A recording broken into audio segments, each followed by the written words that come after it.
What is going on, you guys? As you can tell from the title, we got a new street build for y'all for the 9th Gen Civic Si.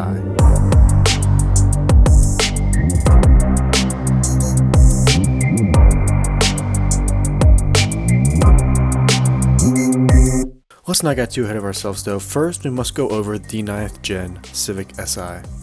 This car was produced and sold from the years of 2012 to 2015, and it sold from the factory with 201 horsepower and 170 pound-feet of torque, and increased in 2014 to 205 horsepower and 174 pound-feet of torque. This car sold with the famous K24 engine, which is capable of producing, with some help, one of the best 1,000 horsepower engines we've ever seen. Paired with this K24 engine is the 6-speed manual transmission, which helps to move this front-wheel drive car. Now, let's get into the build. First off, the mod that many of you who watch this series should know: wheels, tires, and suspension we will cover first. Suspension, as many of you have already guessed, is the renowned BC Racing BR Series coilovers, as I choose for a lot of these builds, that will help this car to have a better ride height for a flush stance and running our new wheel and tire setup. This wheel and tire setup being the Avid One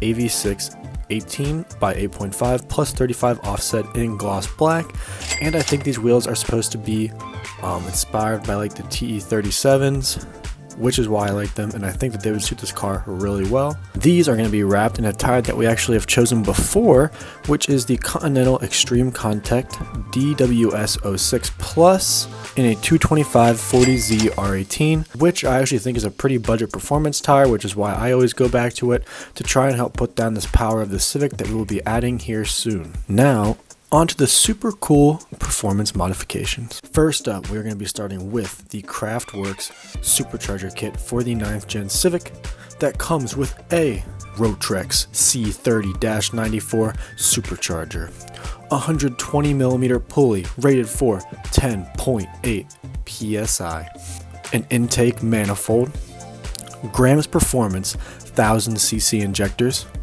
a front mount intercooler piping, an oil cooler for the supercharger, CNC brackets, idler pulley, tensioner, fasteners and hardware for all of it, and to top it all off, a blow-off valve. They recommend that the clutch gets upgraded to run the supercharger, which is why we're going to be upgrading the existing one to the Action Clutch Stage 1 with a lightened flywheel from K-Series parts. This clutch is rated mostly for street use and occasional track use, just in case you get a little itch to take this thing onto the track, but it also shouldn't be to the point where it's a pain to drive on the street and daily. Next up, we gotta do some engine stuff, starting with one-step colder spark plugs from NGK, which should help us to produce some more horsepower. A popular brand and well-known amongst Honda enthusiasts is Skunk 2, so we're going to be using their header in this build as well as their downpipe, and to complete this triad, we gotta go with the exhaust too. Installing this full system onto the car, and personally, I think that the exhaust note of this setup sounds pretty fantastic on these cars.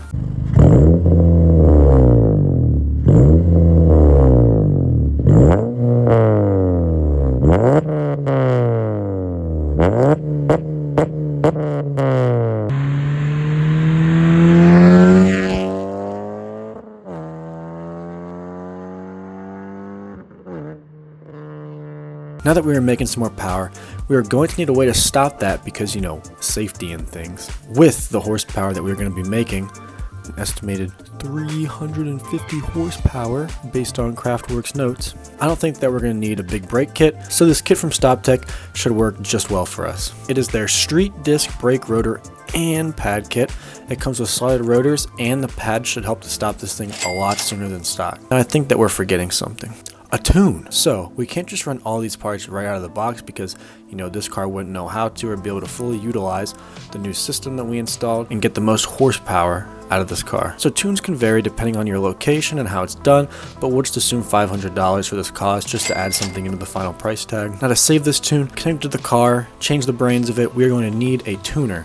The tuner of choice for this build is the Flash Pro tuner, and that's what's recommended from Craftworks for their supercharger kit, and that is the final piece of this build, which can help us to achieve somewhere in the ballpark of 350 horsepower, well over the 201/205 stock number, and 240 pound-feet of torque. The wheel, tire, and suspension setup, it'll help our exterior to have some tasteful spice that we can actually utilize the performance and the power to back up the fanciness.